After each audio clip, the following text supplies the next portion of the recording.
Greta Gerwig's Barbie should never have been the cultural phenomenon it was. We're in a time where the era of IP film franchise creation is starting to crumble under its own overblown weight. Surefire hits and established franchises are failing at the box office, turning out only hundreds of millions, when billions are needed to turn a profit.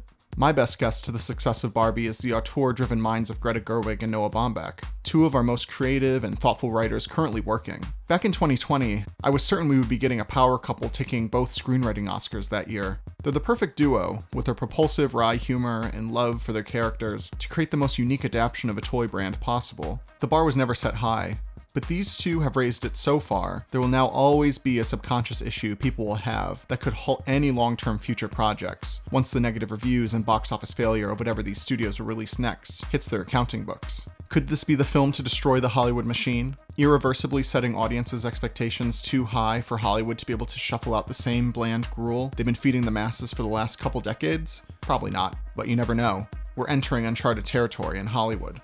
The film follows stereotypical Barbie, played by Margot Robbie, whose world is falling apart. Her feet become flat, cellulose appears on her legs, and she begins to think about the inevitability of death. This leads her from Barbie Land to the real world, where she must find the girl who's playing with her, and in doing so, transitioning these existential dilemmas into her.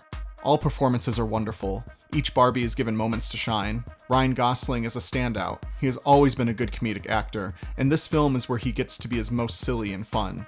He embraces every moment and is truly ingrained into playing Ken, like how Marlon Brando would be ingrained into playing Stanley Kowalski.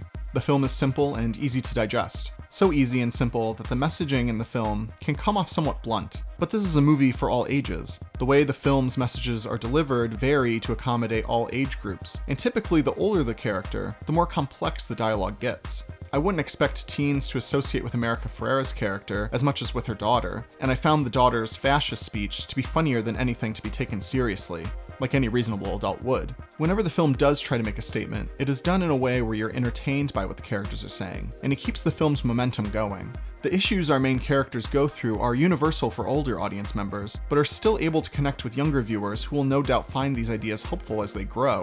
The film never punches down, and many of the jokes people seem to take issue with are ones that should be easily brushed aside and not taken so seriously.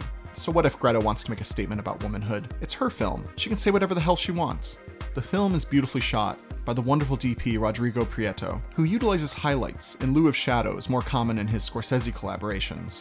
Everything is bright and beautiful. Even in the real world, where the easiest choice would have been to change the visual palette to something more dull and flat, they still choose to show the real world as a colorful and vibrant place, subverting an easy joke already done to death.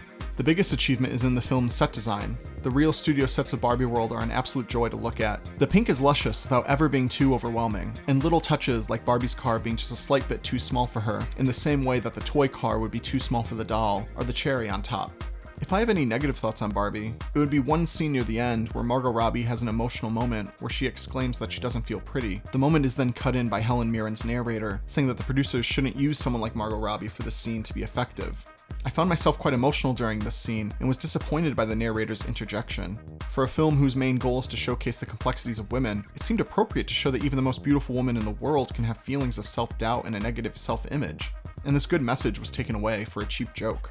Any social, political debate aside, Barbie deserves all of the success that it's had in the last few weeks. It's a special thing to see top-tier filmmakers coming together and making the most out of a film based on a toy line. It's also great for a company as big as Mattel to give the free rein Greta asked for, and embracing being in on some of the jokes. At this point, there's no news about a Barbie sequel, and I hope it stays that way.